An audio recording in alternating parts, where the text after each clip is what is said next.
Praise the Lord. So, yung mga ilang linggo na natin ang pag-aaral about God, ang pinaka-heading po, ah, pinag-uusapan po natin yung atin pong, ang patungkol po sa ating Diyos, the self-contained God. At tayo po nakalayo-layo na, hindi lang po to part 2, siguro mga nasa part 5 na po tayo ng series ng self-contained God. Okay, as a review, ito po yung isa sa mga napag-aralan natin the past na yung sinabi ng Panginoon na I am who I am. Na ang Diyos natin ay ang ibig sabihin po ng I am who I am is that He is the ultimate, the uncreated being, He who is Jehovah or Yahweh, the God Almighty, the sovereign ruler of the whole creation. He is self-existent and self-sufficient, who does not need anything. He is omnipotent, omniscient, unchangeable in all his promises. He is infinite, eternal, and the God who created all things and sustained all things. He is the absolute determiner of and the Lord of all history. All created being is revelational of Him, but nothing defines Him. So ito po lahat po ng sinasabi rito, na pag-aralan na po natin yan. Kung nais nyo pong balikan yung mga previous series, available naman po yan sa YouTube, panoodin nyo lang po. So tayo po ngayon ay pupunta po tayo sa pinaka-last 3 ng topic natin about the self-contained God. Ngayong araw na to, pag-uusapan natin yung the incomprehensibility of God. And next week, the aseity of God. And finally, the immutability of God. At lahat po ng ito ay very important sa ating lahat to understand our God. Because every knowledge na meron tayo na available ngayon sa atin is only a revelational ng ating Diyos sa atin. Okay, so unahin na po natin. Ito po yung paksa natin sa araw na ito. The incomprehensible God. Ang Diyos ng Biblia ay He is undefinable because He is infinite. He cannot be easily comprehended. Tayo kasi isipin mo ang tao. Ang tao ay pinanganak tayo na very limited ang ating capacity. Ang ating understanding hanggang mundo lang. Ang ating orientation sa buhay ay nakabase lamang sa ating observation dito sa material world na kinikilusan natin. Hanggang doon lang ang ating knowledge. Yung nakita mo, itinuro sa'yo, narinig mo, naramdaman mo, ayun lang yung, ganun lang tayo kalimited. Pero yung above sa, dito sa created order, wala na tayong pangunawa dyan. Kaya, it is very impossible for man to understand and fully know the infinite God. It is very impossible.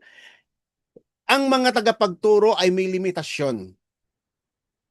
Very limited. Alam mo, iisipin mo to mga kapatid, we are talking about the God, the creator of all things. Kung yung heaven nga lang, sabi nga ni Apostle Paul sa Corinthians, dinala siya ng Panginoon sa third heaven. And then ang sabi niya, yung human language is forbidden to speak anything about heavenlies. Ibig sabihin, you cannot explain yung heavenly things. Hindi natin kayang matarok, hindi natin kayang maunawaan, at lalabas iyon sa atin na katawa-tawa. Kaya nga nung napansin nyo, nung dumating si Jesus Christ, nung nire-reveal niya na yung katotohanan tungkol sa Kanya, at yung mga katotohanan tungkol sa salita ng Panginoon, ayaw maniwala ng mga Pariseyo. Lalo na nung inireveal nila na merong second person ng Trinity, merong God the Son, talagang iyon ay parang blasphemy sa kanila, sa pandinig nila. Kasi why? Mahirap naman talagang maintindihan ang katotohanan tungkol sa ating Diyos. Tignan mo yung, ito na nga lang, yung topic na lang about the Trinity the Trinity God. We believe in only one God, and yet that God is three distinct persons. God the Father, God the Son, and God the Holy Spirit. And yet they are co-equal. They are all infinite. They are all Lord, at lahat sila ay equal in everything. And yet there is one God. Mahirap yun kasi kaya nga ang Diyos natin ay unique. Hindi mo talaga to kayang maintindihan. Okay? Kasi tayo, uunawain nyo to mga kapatid, gaano ka man katalino sa mundong ito, limited pa rin ang iyong understanding.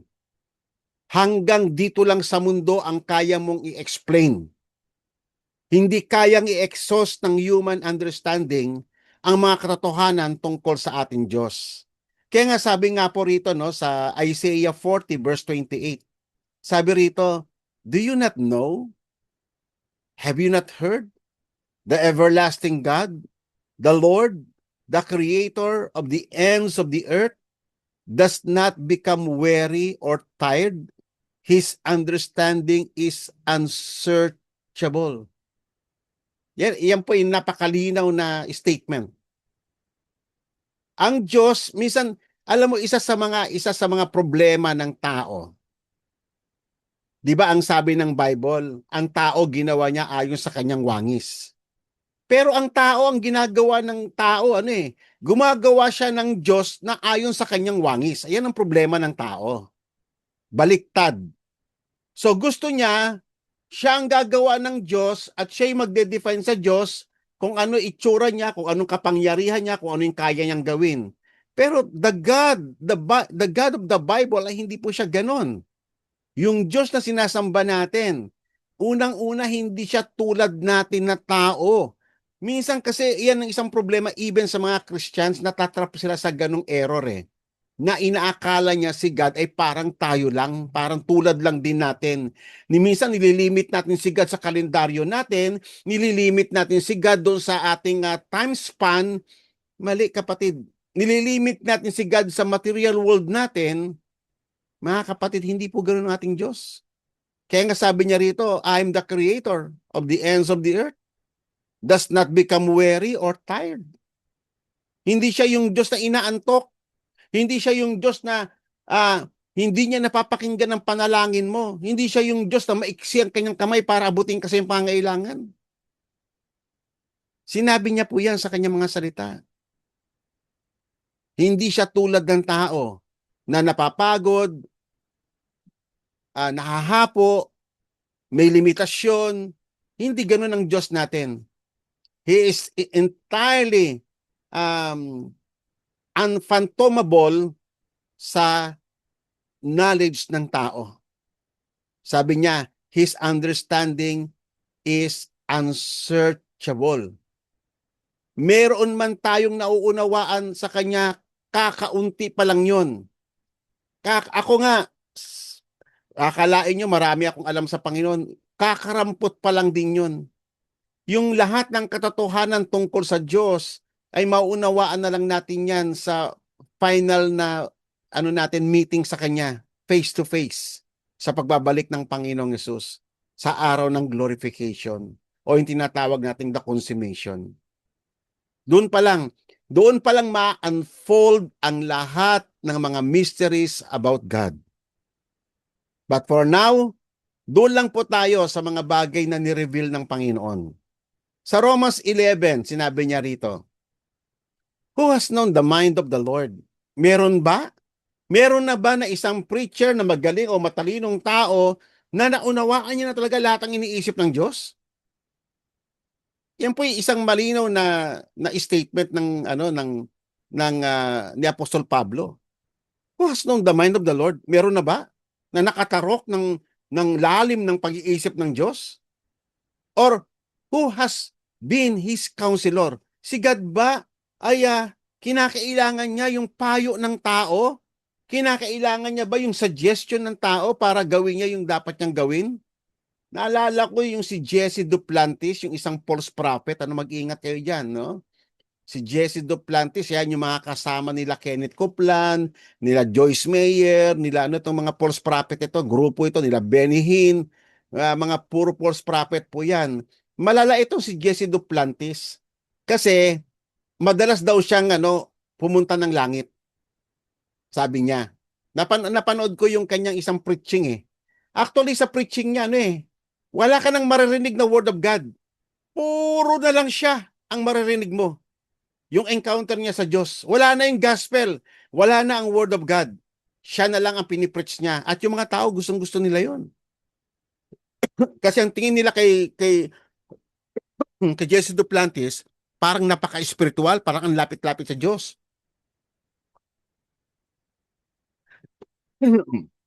E di, tapos pinagpatuloy niya yung kanyang kwento, yung kanyang kwentong balatong.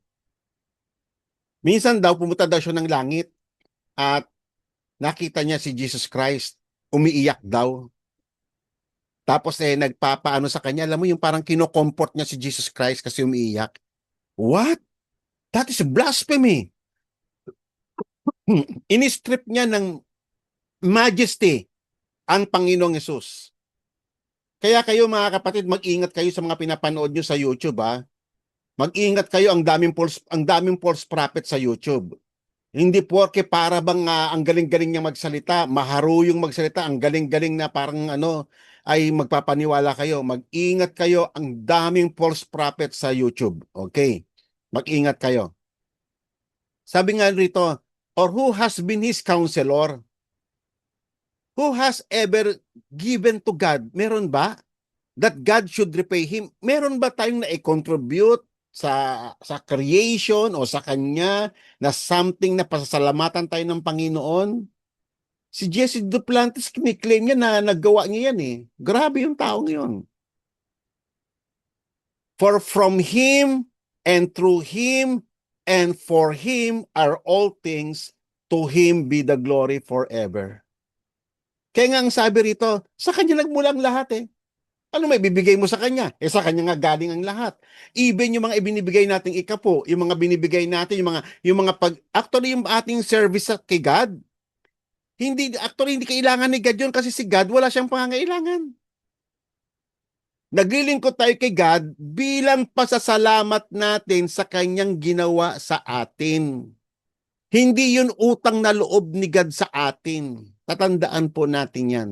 Yung ating pagkakaloob, yung ating mga offerings, yung ating tithes, ay sign ng pagkilala ng kanyang lordship dahil niligtas niya tayo. Ganun po natin isipin, Hindi yung akalain mo kasi minsan ganyan po yung promotion ng mga pastors, especially sa giving, para bang magbigay kayo, para bang tinutulungan mo ang Diyos. Kaya mo bang tulungan ng Diyos? Mga kapatid, maling-mali po yun, Maling-mali po yun, yung mga ganong mga katuruan. Mag-ingat po kayo. Tatandaan ninyo siya ang pinagmumulan ng lahat ng bagay. At ang lahat ng bagay ay nakakamtan lamang natin sa pamamagitan niya. At ang lahat ng bagay na ipinagkaloob niya ay dapat babalik sa kanya kasi lahat ng iyon ay para yun sa kanya, sa kanyang kaluwalhatian. Yan mga magagandang verses yan. Kaya nga sabi nga po ng Isaiah chapter 55, verse 58 to 59. Kasi nga ang problema ng tao, nililimit niya si God sa kanyang isip. Hanggang ngayon, yung mga taong matatalino, hindi, si God, ganito, ganto, ganto, ganto. No. Sabi ng Panginoon, my thoughts are not your thoughts. Nor are your ways my ways. Hindi ako taong tulad mo na may mga limitasyon, sabi ng Panginoon. For as the heavens are higher than the earth, so are my ways are higher than your ways and my thoughts than your thoughts. Napakalayo ng agwat. Kaya nga sabi nga doon sa may 1 Corinthians yung inaakala mong yung kahinaan yung inaakala mong kahinaan ng Diyos ay sobra-sobra na yung power yung para sa atin. Pero wala namang kahinaan ng Panginoon kasi Diyos siya, walang limitasyon ng kanyang kapangyarihan. Yung inaakala lang ng tao, kasi madalas ang tao nag-iisip na ang Diyos parang katulad lang natin na merong limitasyon. Magpahanggang ngayon sa mga doctrine ng ibang mga pastors, nakapaloob yun yung limitasyon ng Diyos. Si God, ano lang siya, sa Old Testament lang siya, hindi na siya sa ngayon sa Testament. Sa New Testament ngayon, ano na lang siya. Ang Diyos hindi na humahatol ngayon kasi sa Old Testament lang siya. So lahat ng iyan ay contradictions sa mga declaration ng Diyos patungkol sa kanyang sarili. Ikaw ang kinakahon mo si God. Kinakahon mo si God. You cannot do that. Si God malaya siyang gawin ang lahat ng kanyang gustong gawin at walang makakapigil sa kanya. You cannot box God. Okay? You cannot contain Him. You cannot limit His power nor His majesty. Tatandaan mo, ang pag-iisip mo ay hindi tulad ng pag-iisip ng Panginoon. Napakalayo. Okay. Kaya wag mong akalain na si God ganito lang siya. Dapat si God ganito lang siya. Burahin mo yan sa iyong pilosopya. Okay?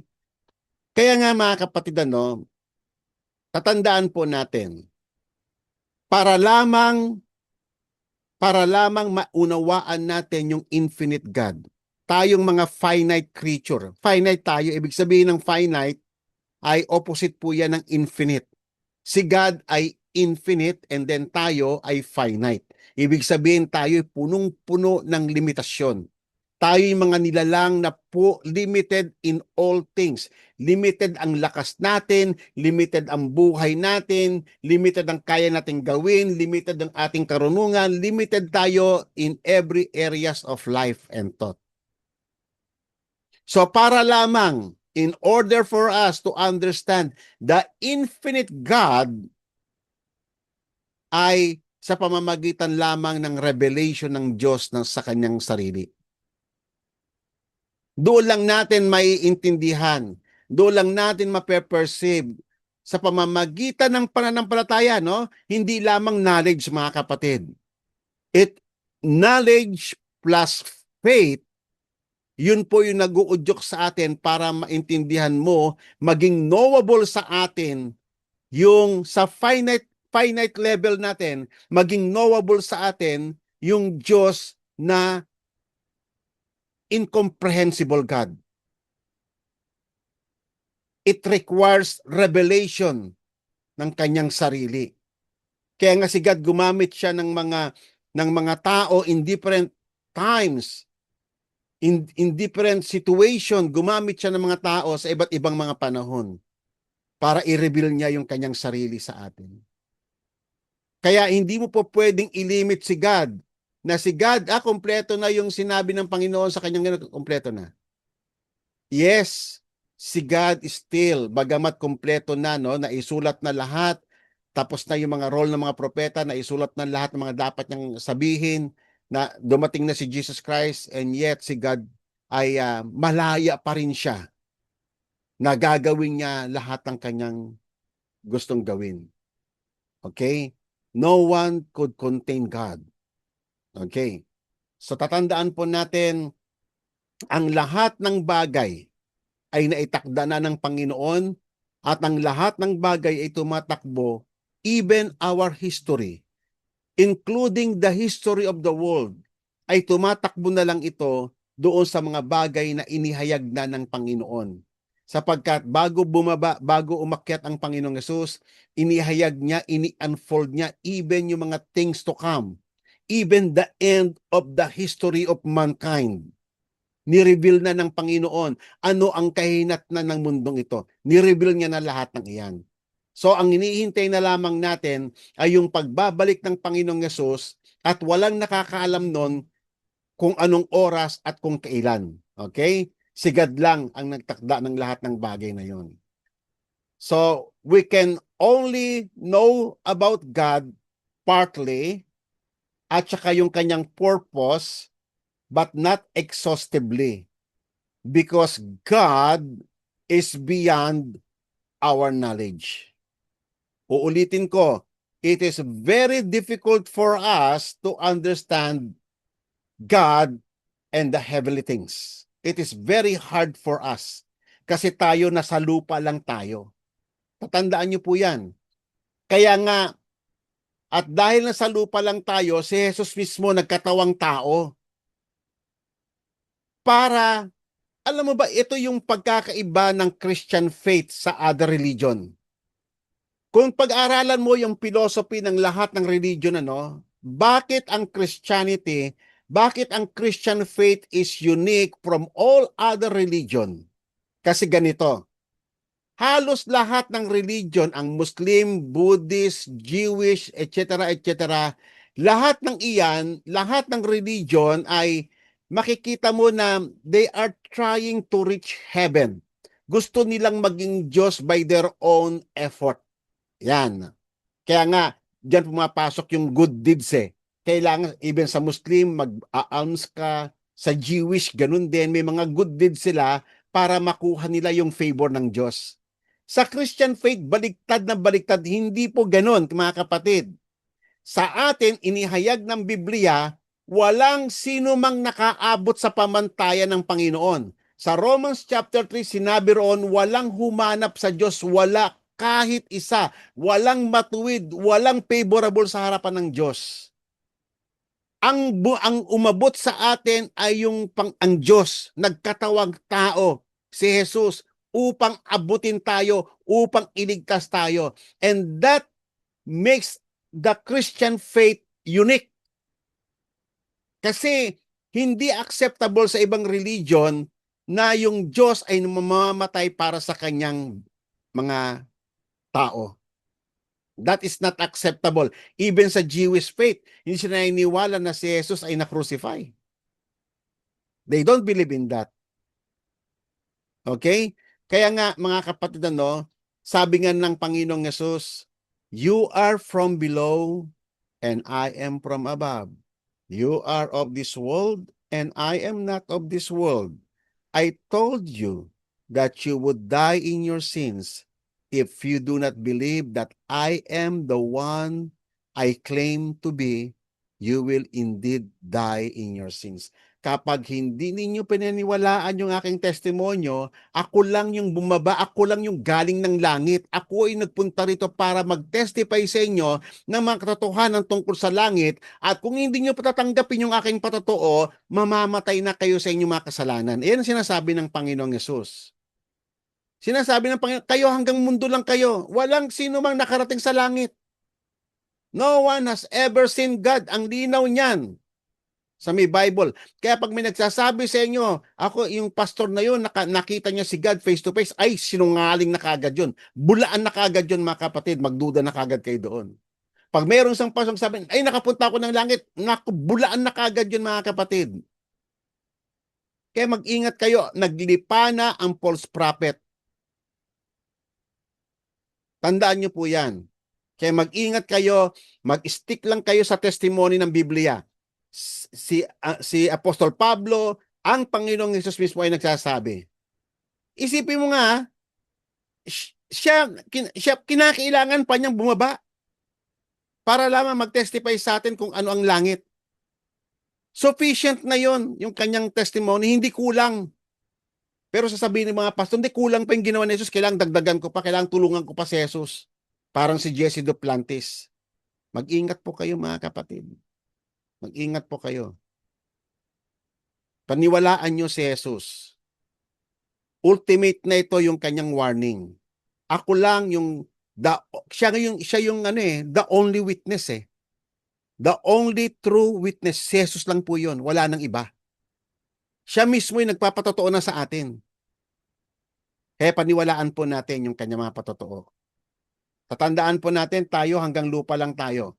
Ang ating orientation, yung ating knowledge, yung ating lahat ng mga natin ay experiences natin hanggang earth lang tayo. Hanggang doon lang po tayo. So it is impossible for finite creatures to fully comprehend the infinite God. Period. Amen po ba? So to grasp the totality of His nature and being exhaustively gusto mong malaman ng buong buo, totally, absolutely kung sino ang Diyos, ay kinakailangan mong it would require a mind equal to God. And that is a total impossibility. Amen? Kaya nga limited lang. Bagamat ni-reveal ni God ang sarili niya sa atin, pero ang revelation niya is only limited. Doon lang yung mga revelation niya, it has something to do para ikaw ay maligtas, para maunawaan mo ang mga bagay na darating, hanggang doon lang. Pero kasama sa element ng ay yung paghihintay. Kaya nga merong hope. Maghihintay ka. Aasahan mo yung pangako ng Panginoon, yung ganap na katuparan, yung sa pagbabalik ng Panginoong Yesus. Kasi doon na matutupad na ang lahat. Doon na ma-unfold ang lahat ng mystery about God. So, makontento na tayo sa revelation ng Diyos at wag na tayong mag-go beyond doon sa revelation ng Panginoon. You cannot exhaust yung fully exhaust na maunawaan ang Diyos. Sapat na ang kanyang kapahayagan. Yung limited revelation sa atin, sufficient na yon para tayo ay maligtas, para tayo makapaglingkod sa Kanya, para tayo ay gumampan sa ating duty to spread the gospel. Sufficient na yung kanyang mga revelation at wag mo nang dagdagan yon. Okay? Magkakasala ka lang, kapatid. Okay, so punta na po tayo sa kumuha ko ng iilan lang na revelation ng Diyos patungkol sa kanyang sarili. Pero ito bawat kapahayagan na ito ay hindi lamang ito parang for knowledge only. Hindi. This is a reality. Ito po yung pagpapakilala ng Diyos kung patungkol sa kanyang sarili. Unang-una, ito ay very popular sa inyo, yung encounter ng Panginoong Yesus doon sa may Samaritan woman sa well. Sinabi niya, but an hour is coming and now is when the true worshipers will worship the Father in spirit and in truth. So, actually, favorite na paksa yan, sa mula nung ako'y bagong Kristiyano, sa iba't ibang mga laging tinuturo yan. Worship God in spirit and in truth. Actually, may mga churches pa nga, ang pangalan ng church nila, Spirit and Truth. So ngayon, paano nga ba talaga yun? Paano nga ba talaga yan? Yung pagsamba sa Panginoon, sasambahin mo daw ang Diyos sa Espiritu at katotohanan. So, tumakbo ngayon yung mga haka-haka ng maraming mga tagapagturo. So kung ano-anong mga idea ang na-integrate dyan, yung Spirit, ganto, yung truth daw, ganto. Pero kung papakinggan mo, lahat yung lihis. Okay? So, for such people, the Father seeks to be His worshipers. God is Spirit, and those who worship Him must worship in spirit and in truth. Okay, bago natin maintindihan ito, mga kapatid, dapat muna nating balikan kung sino ba talaga tayo dati noong hindi pa tayo naliligtas. Tayo, ang sabi ng Bible, patay tayo sa ating mga kasalanan. Ang patay ba, may kakayanan siyang hanapin ng Diyos? Ang patay ba, may kakayanan ba siya na unawain ang katotohanan ng Diyos? Ang patay ba ay may kapangyarihan siyang lumapit sa Diyos? Wala Patay nga Di ba? So yun yung katotohanan. Yun yung dineclare ng Bible patungkol sa atin. So ngayon, paano mo masasamba ang Diyos? Sa ganang iyo. Of course, siya rin, sabi nga sa may Bible, siya ang naglapit sa atin, He draws us near to Him. Parang sinabi sa may John, para ikaw ay makalapit sa Ama, dadalhin ka muna ng Ama sa anak. At kapag dinala ka ng Ama sa anak, yung anak naman, ang trabaho niya, dadalhin ka niya sa Ama. Okay? So nakita nyo yung yung paano nagwo-work yung Trinity. So, ibig sabihin, para makilala mo yung anak, i-reveal ng Diyos Ama sa pamamagitan ng Espiritu Santo sino si Jesus sa atin. So, yun ang unang step. And then, pag nakilala mo na si Jesus, pag ikaw ay inopen na ng Holy Spirit ang iyong paningin, ay ipapakilala naman ng Panginoong Hesus kung sino yung Ama sa pamamagitan pa rin ng Espiritu Santo. So ganun nag-ooperate yung ating knowledge about God, yung ating paglapit sa Panginoon. So ibig sabihin, ang tao wala siyang kakayanan. Wala siyang kakayanan na dalhin niya yung kanyang sarili, ilapit niya sa Panginoon o hanapin niya ang Panginoon, maliban na ang Diyos ang maggumawa nito. Inisyatiba ng Diyos upang tayo ay makalapit sa Kanya. Yan ang unang-unang katotohanan. And definitely, the same thing pertaining to worship. Ang pinag-uusapan dito ay pagsamba. Papaano ang isang taong makasalanan na tulad natin, papaano tayo makakasamba sa Diyos? Okay, so isa-isahin natin yung mga katotohanan iyan. Kaya nga, mga kapatid, unang-una, ang nagtrabaho lahat ng iyan ay ang Espiritu na nagtatrabaho sa atin. Isinugo ng Diyos Ama ang Espiritu sa atin. Ang unang-unang ginawa ng Espiritu ay ina-quicken niya. Binuhay niya yung Espiritu natin. Minulat niya yung ating paningin. Binuksan niya yung ating pandinig para ikaw maunawaan mo ang Diyos. Ayan, Iyan ang unang-una. Kaya nga, alam mo to mga kapatid, itong Spirit, itong Truth, at si God the Father, yan po yung Trinity God. Nagtatrabaho yung Trinity God sa atin upang tayo'y makalapit sa Diyos at upang tayo ay makasamba sa Diyos. Yan po yung ibig sabihin niyan. Okay? So ngayon, sino ang katotohanan? Sabi nga ni Jesus, dineclare niya na nga yan I am the way, the truth, and the life. Isa-isahin natin. Ang way is a person. The truth is a person. The life is a person. And that person is Jesus Christ.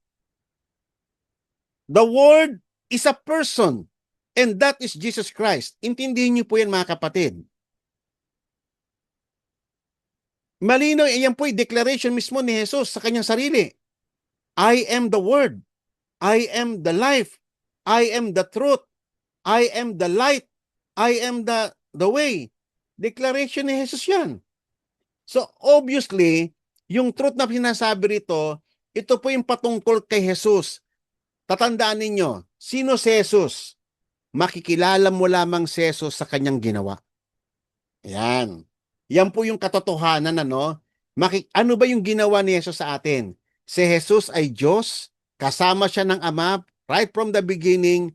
Ang lahat ng bagay ay ginawa sa kanya, John chapter 1.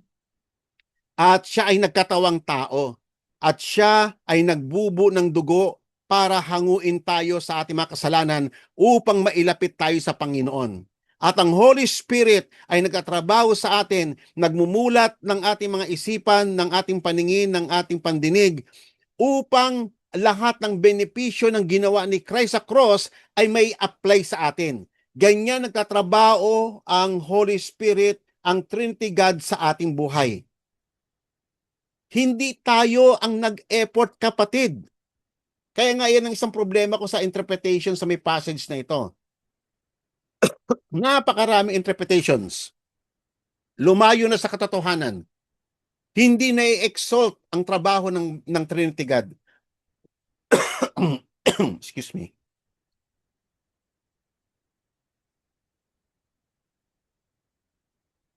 At iyon, sabing ganun, ito yung hinahanap ng Panginoon na sasamba sa Kanya.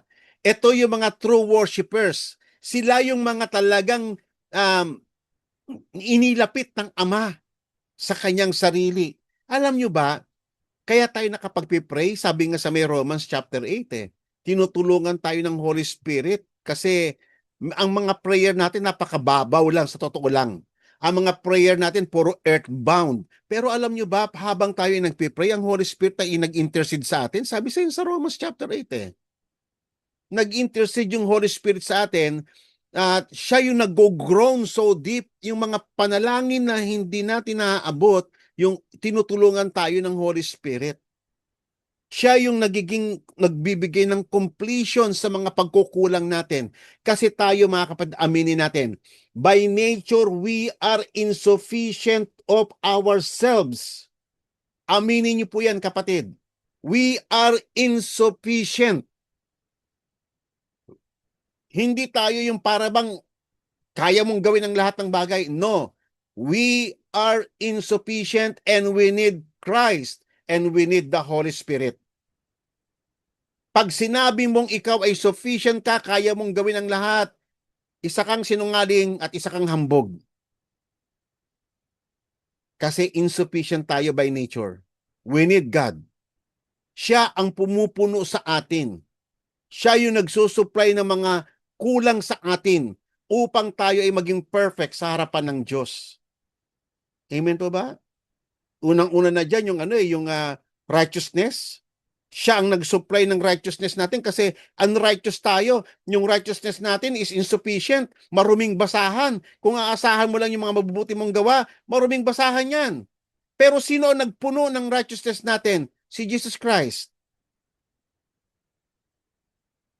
Unawain niyo po ito mga kapatid. Lahat ng kung meron tayo ngayon, yung sa estado natin ngayon sa harapan ng Diyos, ang lahat niyan ang nag-fill in yan si Jesus Christ. Ini-apply lang ng Holy Spirit yung lahat ng katotohanan ito sa atin nung tayo ay naiugpong ng Ama sa kanyang anak. Nagkatrabaho ang God the Father, God the Son, and God the Holy Spirit. Kaya maling-mali yung paliwanag ng iba na sinasabi na si God the Father sa Old Testament lang yan at nung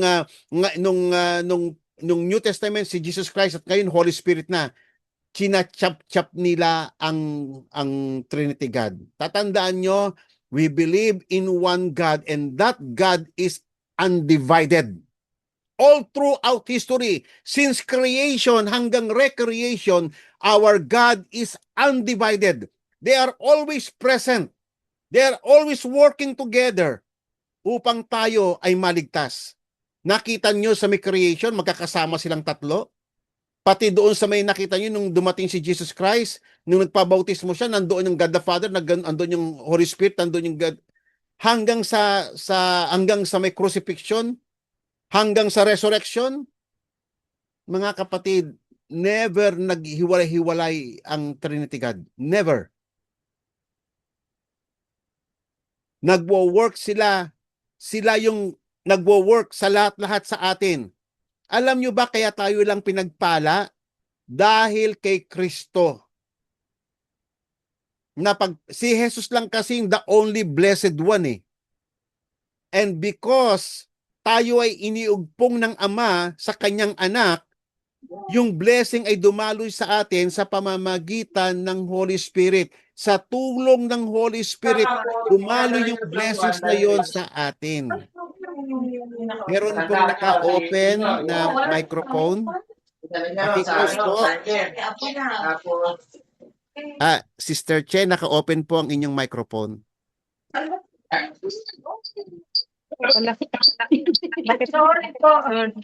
Okay. So, ganun po yun mga kapatid, nagtatrabaho ang Holy Spirit sa atin. Siya ang sumasalahat-lahat sa atin. Hindi lang po tayo ang nagtatrabaho sa atin. Gaya ang sinasabi sa Philippians na it is God na nagtatrabaho sa atin, who works in us. Tatandaan niyo po yan. Hindi lamang po tayo nagtatrabaho rito. Kasama natin ang Panginoon. Okay? Kaya importante ito, itong mga revelation ng Diyos patungkol sa kanyang sarili, importante ito na maintindihan natin mga kapatid. Hindi lang po siya ganun kasimple. Hindi lang po siya isang for the sake of knowledge na maintindihan mo na ganun. Hindi po ganun yun. Okay. Next. God is light. Sabi ni Apostle John, sa may 1 John chapter 1 verse 5 to 7, and this is the message we have heard from him and announced to you, that God is light and in him there is no darkness at all. Wow. Teka muna, mag-pause muna tayo doon. Yan ang Diyos ng Biblia. Diyos ng liwanag. at walang anumang bahid ng kadiliman sa kanya. Alam niyo mga kapatid, kung titignan ninyo sa Chinese belief, meron silang tinatawag na yin-yang. Alam niyo yung yin-yang, yung bilog na may dalawang kulay, itim at saka puti. Yun po ay mixture ng evil and good. Yun yung paniniwala nila na kailangan balance yan, yung evil and good. Hindi puro good lang. Kailangan din ng evil. Si God hindi po ganon. He is not the author of evil. He is the source of all goodness. Tatandaan po natin yan, ang Diyos ay liwanag at walang anumang kadiliman sa Kanya. God hates sin and He do not tolerate evil. Tatandaan niyo po yan kasi God is light eh. Liwanag siya. Ngayon, ano ang relevance niyan sa ating pananampalataya, tayo bilang mga anak? Sinabi niya rito idinugtong niya, no? If we say that we have fellowship with Him and yet walk in darkness, anong sabi ng Biblia? Sinungaling tayo and we do not practice the truth. Ayan, no? Tatandaan po natin, alam mo yan yung isang problema sa maraming Kristiyano ngayon. Alam mo yung contradiction, yung confession niya sa Diyos. Kino-confess niya yung Diyos niya. Siya ang Diyos ko. Tapos lalakad ka sa kadiliman? How come na pwede bang magsama ang light and darkness? Sabi nga sa may 2 Corinthians chapter 6. Pwede bang mag-fellowship si Satan at saka si Jesus Christ? Anong common ground ng unbeliever sa unbeliever? Sinabi yan Alam niyo ba, kayo ba nakakita na ng langis at tubig na hindi po pwedeng, kailanman hindi po pwedeng mag-merge? Ganun din mga kapatid, ang Diyos natin ay Diyos ng liwanag. Hindi po pwedeng taliwas na iko-confess mo na siya ang Diyos mo pero ikaw nakikiapid ka. Hindi po pwedeng ganun. Hindi po pwedeng sabihin mo, siya ang Diyos ko tapos nangungutang ka, hindi ka marunong magbayad. Hindi po ganun, mali po yun Di ba? Mga kapatid, dapat yung kung ang Diyos ay liwanag, yung ating kino-confess na Diyos, dapat ganun din yung lakad natin. Kasi rito, ang ano pang bang sinasabi rito? But if we walk in the light, as He Himself is in the light, we have fellowship with one another, and the blood of Jesus Christ, His Son, cleanses us from all sin. Ano pong ibig sabihin dito? So, kung ikaw daw ay lumalakad ka sa liwanag, doon ay nagkakaroon ng totoong fellowshipping with God. Ayan ang totoong fellowship. Di ba? At pag sinabi mong fellowship, pare-parehas yung lakad. Pare-parehas na liwanag, hindi yung isa liwanag, yung isa dilim, o yung isa 50-50. Hindi po ganun yon. So, doon lamang nagte-take effect yung dugo ng Panginoong Yesus na madalas nating pag-usapan. Sinasabi natin, I am saved by the blood of Jesus Christ. Yung mga niligtas ng Panginoong Yesus, lumalakad na yan sa liwanag Iniiwan niya na yung kadiliman sa buhay niya. Amen po ba? Ako nga, patotoo ko ganito mga kapatid Ako'y bagong-bagong Kristiyano pa lang noon. That was 1986. Kasi yung aming pastor noon, yung aming pastor na unang-una kong na-meet ay Ilocano. Hindi siya gaanong fluent mag-Tagalog. Kasi talagang purong Ilocano siya So pag magpipreach siya every Sunday, talagang wala akong naintindihan. At siya rin, hindi niya rin kayang magturo ng Tagalog. Kaya umihingi siya lagi ng dispensa sa akin. Kakaunti lang yung kanyang Tagalog. So ako ngayon, napilitan ako magbasa ng Biblia by my own.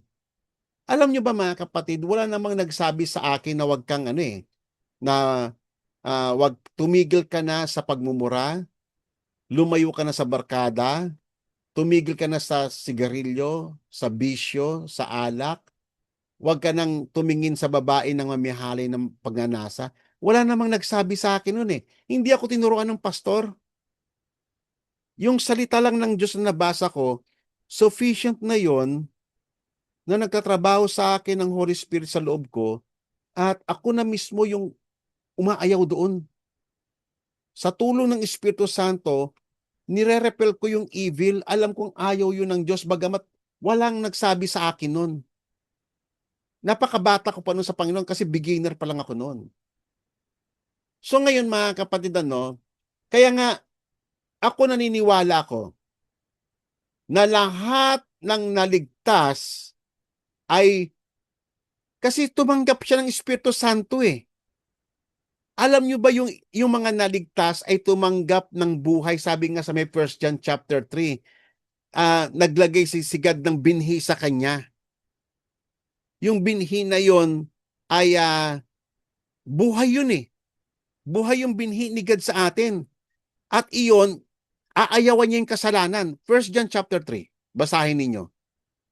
Hindi siya po pwedeng magpatuloy sa pagkakasala because God's seeds is in him, sabi sa may 1 John chapter 3.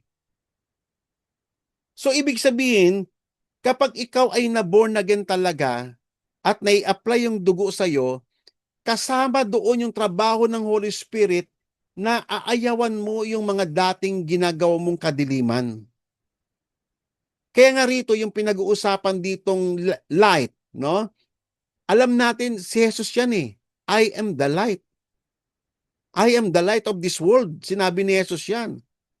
At ang sino man, sabi niya, I am the light of this world. Ang sino mang susunod sa akin ay hindi nalalakad sa kadiliman. Ang linaw nun eh. John chapter 8 verse 24 I think. Tapos sa may John chapter 1 verse 4 yata yon.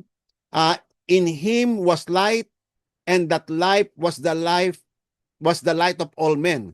At kailanman hindi nagapi ng kadiliman ang kanyang liwanag. Nakita niyo mga kapatid, So itong liwanag na to, ito ay may kaugnayan sa buhay na ibinigay ng Diyos sa atin. Yung light and life is connected. Cannot be separated. Pag tumanggap ka ng buhay ng Panginoon, ikaw ay lalakad sa liwanag. Automatic yan, kapatid. Kayo na mga na-born again. Alam ko, nauunawaan ninyo ang sinasabi ko. Maliban na lang na hindi ka na-born again. Amen? So, itong ating pinag-uusapan dito, kasi sigad ang umabot sa iyo eh. Tatandaan ninyo nung tayo ay niligtas, nagtatrabaho ang Trinity God sa atin. Hindi lang tayo. Hindi tayo ang nagliligtas sa sarili natin. It is God. Si Christ ang namatay para sa atin at ang Holy Spirit, ini-apply niya lahat ng benefits ng work ni Christ sa cross sa ating buhay. Yung Holy Spirit ang nagpe-prevent sa atin na magkasala ka. Siya ay nagsasabi sa iyo na lumayo ka sa kasalanan. Sabi nga doon sa may Titus for the grace of God has appeared unto all men, bringing salvation. It teaches us to say no to ungodliness, no to worldly passion.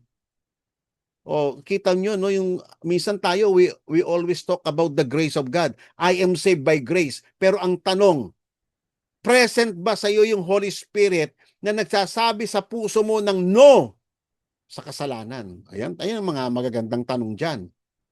Kasi minsan na-overuse na yung salitang grace I am saved by the grace of God. Pero ang tanong ko, nagtatrabaho ba ang Holy Spirit sa iyo? Lumalakad ka na ba sa liwanag? Lumalayo ka na ba sa kadiliman? Kasi those things are inseparable. Amen po ba? God is light and there is no darkness in Him at all. Kung ikaw ay sinasabi mong siya ang Diyos mo at ikay lumalakad sa kadiliman, sinungaling ka. Mapagkunwari ka lamang, nagtatago ka lamang sa loob ng church. Subalit sa kabilang banda, kung ikaw naman talaga ay lumalakad ka sa liwanag ng Panginoong Hesus sapagkat siya ang liwanag, sumusunod ka sa Kanya, magagapi ang kadiliman kasi si Jesus talagang sinusundan mo. Tinutulungan ka ng Holy Spirit na magapi at mawaksi ang kadiliman sa buhay mo. At tunay nga na meron kang fellowship sa Diyos. tunay nga na tama ang confession mo na siya talaga ang Diyos mo. Maliwanag po ba mga kapatid? That is the no. So kaya nga mga kapatid sa ating pag-aaral, hindi lang po ito isang knowledge lang. This is a reality. We are talking about who God really is and what is the work of God in our life. Sa bawat revelation ng Diyos ng kanyang sarili ay meron itong impact sa ating buhay. Amen po ba? Ito, actually marami pa tayong dapat pag-usapan, kailang 10 minutes na lang po tayo. So God cannot be contained. Ito po ay makikita nyo sa sa Isaiah chapter 66 verse 1 to 2. Sabi niya, "Heaven is my throne and earth is my footstool.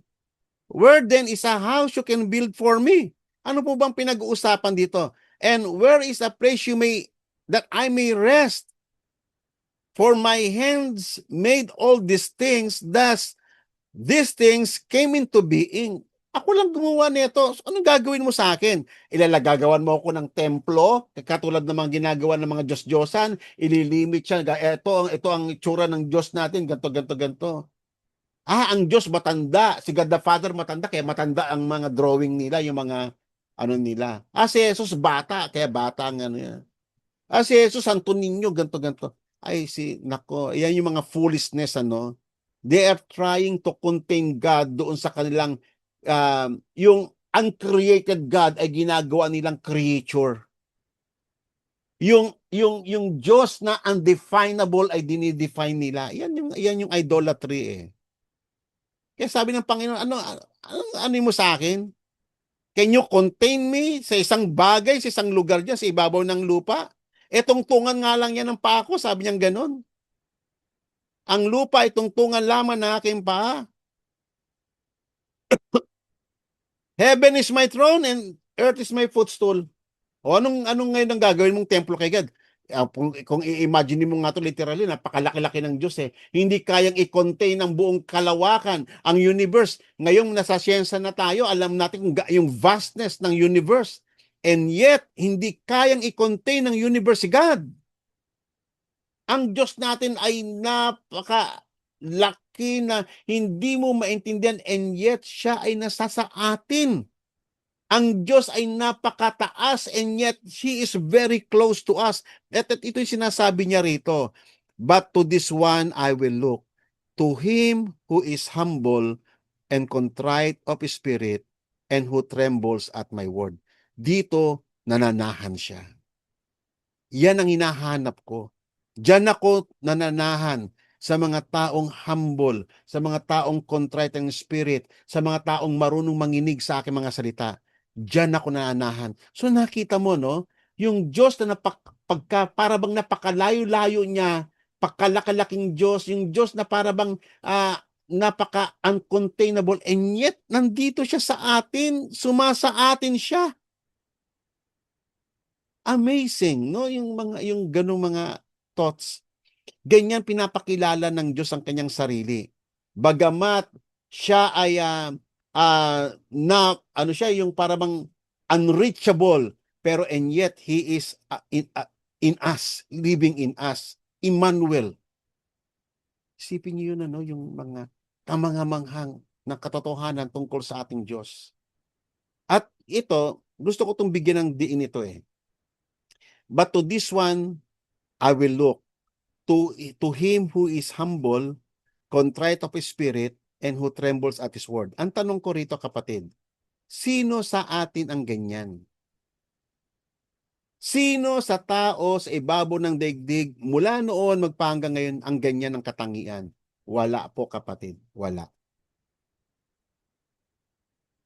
Pero nung dumating ang Panginoong Hesus sa atin, nung ibinigay niya ang Holy Spirit sa atin, God transformed our hearts sa ganitong estado. It is the work of the Holy Spirit. Hindi po yan natin sariling gawa. Kaya kasi alam nyo, kaya ko ito ina-explain kasi minsan pag tayo nagbabasa, akala mo ikaw yan eh. Uy, ako ito. O totoo nga bang ikaw yan? Tatandaan niyo po, it is the work of the Holy Spirit. Alam niyo ba tayo, ang comparison sa may Bible, para tayo mga wild horses eh. Yung hindi, ang hirap itim. Kayo ba'y nakakita na ng mga wild horses sa Nevada?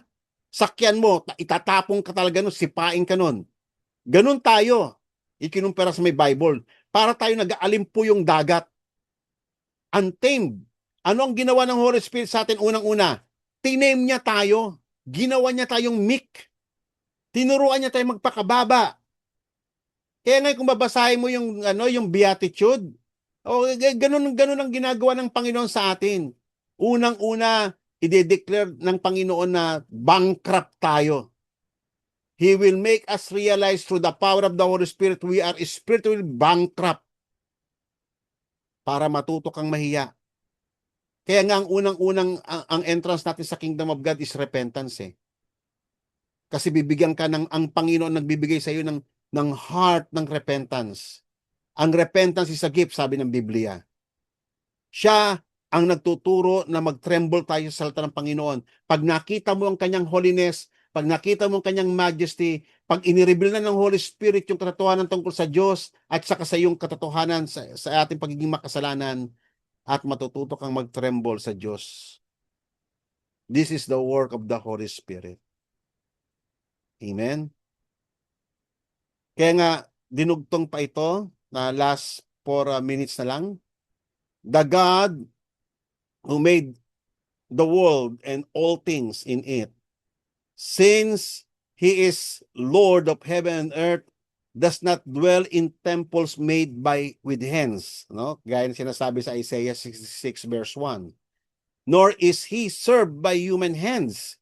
Hindi mo siya kayang paglingkuran as though He needed anything, since He Himself gives to all people life and breath and all things. Siya ay nagbibigay. So ano may bibigay mo sa Panginoon? Wala. Kaya ka lang nakapaglingkod sa Kanya kasi binigyan ka ng Panginoon ng lakas eh. Kaya nga sabi rito, no? For in Him we live, we move, and exist. Sa Kanya lang. Kaya tayo nakakagawa, kaya tayo nakakapag-isip ng kabutihan, kaya tayo umiibig, kaya tayo nagkakaloob, kaya tayo nakapaglilingkod dahil sa Kanya. Siya ang lahat ng sumasa atin. Mga kapatid, ang pagkakilala, ang tamang pagkakilala sa Diyos ay makikita mo yung vastness ng difference ng Diyos at ng tao.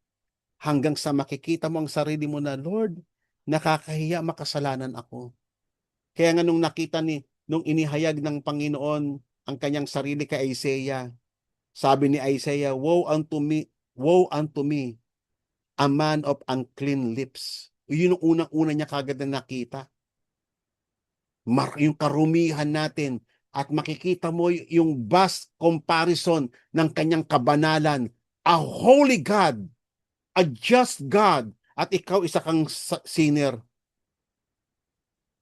Yan po ang effect ng tamang knowledge sa Diyos. Hindi lang po academic. Habang nakikilala mo ang Diyos, habang ini-introduce natin kung sino ang Diyos ng Biblia, mangliliit ka sa iyong sarili at mababanaag sa iyo, marireveal sa iyong puso kung gaano kabanal ang Diyos na ating sinasamba. At mawawala ang lahat ng kapalaluan ng tao. Ang tao kasi mayabang yan. Sa totoo lang maraming pastor mayabang. Sa totoo lang. Akala mo sila yung kayang-kaya nila eh. Pero sa totoo lang, insufficient tayo. We need God. Every minute of our life, we need God. Amen? So, purihin ang Panginoon. Eksakto, 1 hour tayo nagturo. Salamat sa Panginoon sa kanyang kabutihan. Tayo pong lahat ay manalangin at tayo po ay yumuko. Hallelujah. Thank you, Father God. Thank you, O Lord, sa iyong kabutihan. Salamat sa iyong pagpapakilala ng iyong sarili sa amin. Pinapakita mo, O Lord, kung sino ka at kung ano yung ginawa mo sa amin, Panginoon.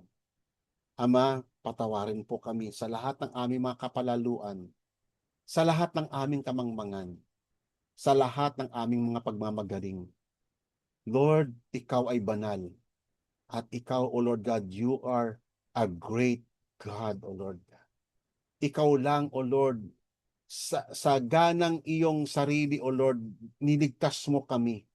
Kahit hindi kami kaibig-ibig, kahit noong mga panahon na enemies mo pa kami, minahal mo kami. At Lord, ngayon ay tinuturuan mo na kami, nagpapakilala ka na sa amin kung sino ka, O Lord. Lord, we tremble sa iyong paanan, Panginoon. We honor you and we fear you. Forgive us all our sins, O Lord, and have mercy on us. Lord, lift up our countenance, O Lord God, and let your countenance, O Lord, shine upon us and give us peace. Thank you, O Lord, for your mercy and your compassion. This is our prayer in Jesus' name.